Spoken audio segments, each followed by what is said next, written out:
Hi everybody, my name is Taylor Green. I'm one of the audiologists here at Audiology Associates. My name is Rhys Barber. I'm another audiologist here at Audiology Associates, and welcome to day 4 of Wax Vent. So Wax Vent is a series of days through Christmas, through December, where we will actually treat you to a video every single day for 25 days. You lucky sausages. Up until Christmas Day. Yes, day 1 through to day 25 of December, guys. So some will include both of us, as the first couple of videos have this year.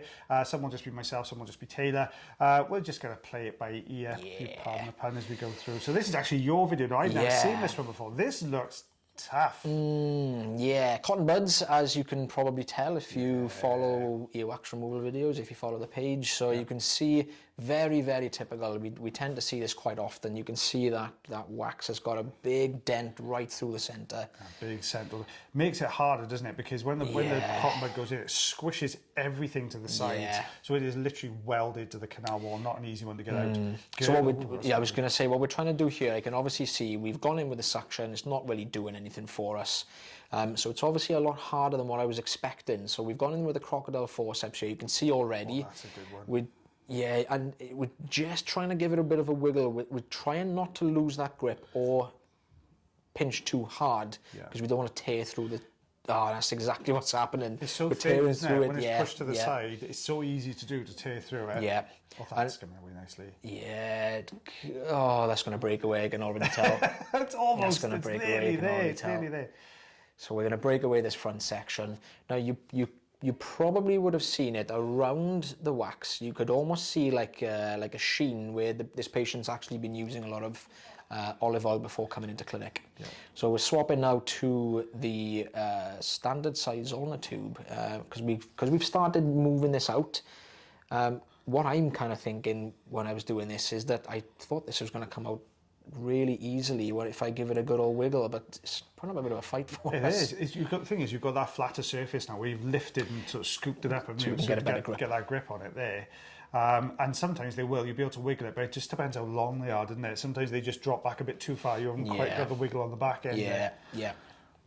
And we don't really know how much wax when we first look into the ear, as common sense really, look at the front of the wax, we don't know how much is behind it because we can't see what's behind. So we don't know at this point if this wax is stuck right down in like the anterior recess, where we've already kind of seen that this whole thing is starting to move forward. So we've got the Jobson horn in here now just to try and create a little bit of a gap somewhere. It's tough, isn't it? Because it's flattened all the way along, so it's hard to create those gaps without pushing it further in.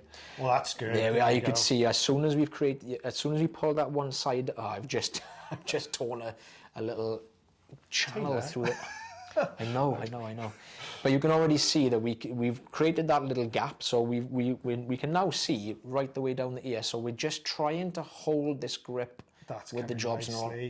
I'm hoping this is all going to come out. This looks like it really looks like it's going to come out in one go, doesn't it? It's really, you always go really slowly at this point because you want it to all come out. Look at that, yep. That's good. Look at that. That is a good piece. So straight away, that was everything. That was clean as a fair play. That's a good one. That is a good one. It looks lovely and healthy though behind it, doesn't it? That's a really clear ear canal as well. Oh no, look at that. Exactly the same on this side. Not so bad though, because you can kind of see there's a little tiny little hole in the center of that wax there. So the patient actually didn't feel they had a problem with this side. So what we've done straight away, because I could see that this was a lot drier, where the patient hasn't used any oil, we've popped a little bit of olive oil in just to try and help us along the way. Now, I know I kind of started with the crocodile forceps on the last video, but what we're trying to do here, because this is so stuck to the ear canal, I want to see if I can lift this slightly at least on the front edge. You need that bit of a gap, see, to get the lower jaw of the forceps underneath, without scraping across the skin of the canal wall. Yeah, that's a tough one. I mean, my heart would sink a little bit at that one, I've got to be honest, because it's so squished to the sides. Yeah. The only, I mean, sometimes if you're really looking, it's far enough forwards, you might be able to get maybe the end of a rose and just sort of hold and pull down. But I think that would just crumble away if you tried to do that on that one, looking at it. Yeah, so just trying to gently, because I can see that when we're touching this I'll call it a plug. When we're touching this plug, I can see the whole thing is actually moving slightly. So this is all one piece And you can see I've just created a little bit of space there underneath. Just almost lifting with the bottom jaw. Yeah, just kind of pull it up slightly. Yeah. Yeah. That's again, a I'm tough one. very, very slow. I'm trying my best not to break this apart. Thing is, if you go really quickly at it, you'll get the grip straight away, but it'll snap almost, right? Because it becomes very brittle, doesn't it? This type of wax, especially when it's all being impacted together like that. Yeah.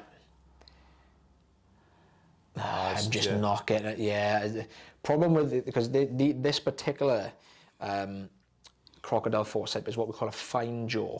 So it's a very, very thin jaw. But personally, this is just me. I'm not really a fan of the wider jaw forceps, because the view is not as good. It's great for certain types of wax. So I've changed my my thinking here altogether. We're obviously not getting any luck with the forceps here. So because I can see this is quite a dry piece, what I'm trying to do is, well, I just hope that oil that we've popped in has just kind of got underneath where we've lifted it slightly. So just trying to get that catch. Yeah, I'm trying to find somewhere on this dry wax. Right, you can see we've just started moving this a little bit now. You can see at home that the whole plug is just starting to twist There we go. today. Look at that. That's going to come away nicely. If you can get enough purchase at the top here, I think you, I'm just watching, you can roll it, don't you, Canal? Oh, here we go. So with the rosin inserter in here now, I think it was day one actually, we used the rosin inserter on day one. Yeah, we did. Yeah, day one of waxment. And perfect example actually with us, where we mentioned about trying to get a Jobson horn past wax that there's actually no gaps there, and if it's too dry, we risk pushing it in further. So the rosin inserter, perfect for these here. You can see this is already. And we can see that front end, the side that was closest to the camera, it pulled through that section, but you managed to get it beyond that to that drier section behind then.